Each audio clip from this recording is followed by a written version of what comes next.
여러분, 혹시 힘든 일이 생겼을 때 하나님 왜 저에게 이런 일이 생겼나요? 하고 물어본 적 있나요? 우리에게 찾아오는 어려운 일 속에는 사실 우리를 향한 하나님의 숨겨진 계획이 있어요. 당장은 이해하기 힘들어도 그 계획의 끝에는 늘 놀라운 축복이 기다리고 있답니다. 오늘 이야기의 주인공들도 그랬어요. 아무 잘못도 없이 억울하게 감옥에 갇히는 큰 문제를 만났지만 그 문제는 한 가정 전체를 구원으로 이끄는 놀라운 기적의 시작이었답니다.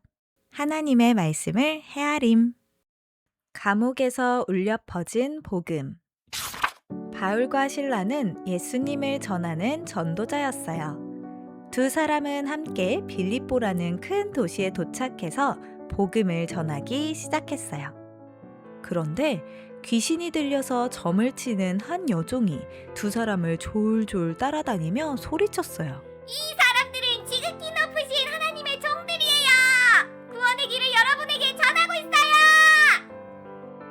며칠이 지날 동안 소리를 지르자 바울이 괴로워하며 말했어요. 예수 그리스도의 이름으로 명하노니 이 여종에게서 나오라. 그 즉시 귀신이 나갔어요. 여종이 자유로워진 거예요. 하지만 여종의 주인들은 불같이 화를 냈어요. 우리 돈벌이를 망쳐놓다니 저 사람들을 잡아라. 주인들은 바울과 실라를 관리들에게 끌고 가서 거짓으로 고발했어요. 바울과 실라는 매를 맞고 깊은 감옥 안에 던져졌어요. 발에는 차가운 쇠사슬까지 채워졌어요. 한밤중이 되었어요. 감옥 안은 매우 춥고 캄캄했어요.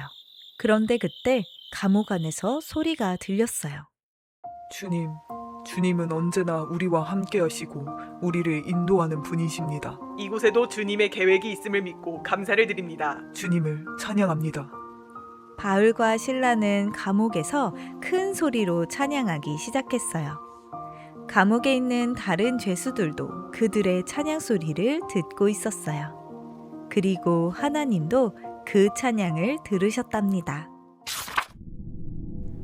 갑자기 땅이 크게 흔들리며 감옥 문이 활짝 열렸어요. 하나님께서 역사하신 거예요. 잠자다 깨어난 간수장이 감옥 문이 열린 것을 보고 깜짝 놀랐어요. 우와! 죄수들이 다 도망갔겠구나. 나는 이제 끝이야. 간수장은 너무 무서워서 칼을 꺼내 들었어요. 바로 그때 그러지 마세요. 우리 모두 여기 있어요. 아무도 도망가지 않았어요. 간수장은 손을 덜덜 떨며 바울과 실라 앞에 무릎을 꿇었어요. 선생님들, 제가 어떻게 해야 구원을 받을 수 있나요? 주 예수님을 믿으세요. 그러면 당신도 당신의 가족도 구원을 받을 거예요. 간수장은 바울과 실라를 자기 집으로 데려갔어요. 그리고 바울은 주의 말씀을 간수장의 온 가족에게 전했어요. 하나님께서 우리를 얼마나 사랑하시는지 아십니까? 우리 죄를 위해 예수님을 보내주셨습니다. 예수님은 십자가에서 돌아가셨지만 3일 만에 다시 살아나심으로 그리스도의 일을 완성하셨습니다. 그분을 믿으면 누구든지 하나님의 자녀가 될 수 있습니다. 저희도 믿어요. 하나님을 믿겠습니다.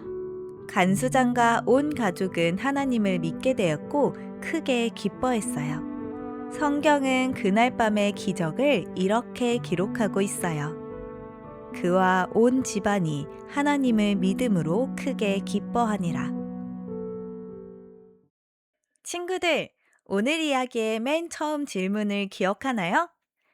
하나님, 왜 저에게 이런 힘들고 어려운 일이 생겼나요? 바울과 실라는 억울하게 감옥에 갇혔을 때 불평하는 대신 그곳에 숨겨진 하나님의 선하신 계획을 믿으며 찬양했어요. 그랬더니 어떻게 되었나요? 문제처럼 보였던 감옥 사건이 간수장과 가족을 구원하기 위한 하나님의 놀라운 계획임을 알게 되었어요. 우리 친구들도 앞으로 살아가면서 속상하고 이해 안 되는 어려운 일을 만날 때가 있을 거예요. 그럴 때 오늘 이야기를 꼭 기억하세요. 자, 따라해 볼까요? 문제 속에는 하나님의 축복이 숨어 있어요. 언제나 우리에게 가장 좋은 것을 주시는 하나님을 믿으며 승리하는 친구들 되세요. 오늘 이야기가 재미있었다면 구독, 그리고 좋아요도 꾹꾹 눌러주세요. 그럼 다음에 만나요. 안녕.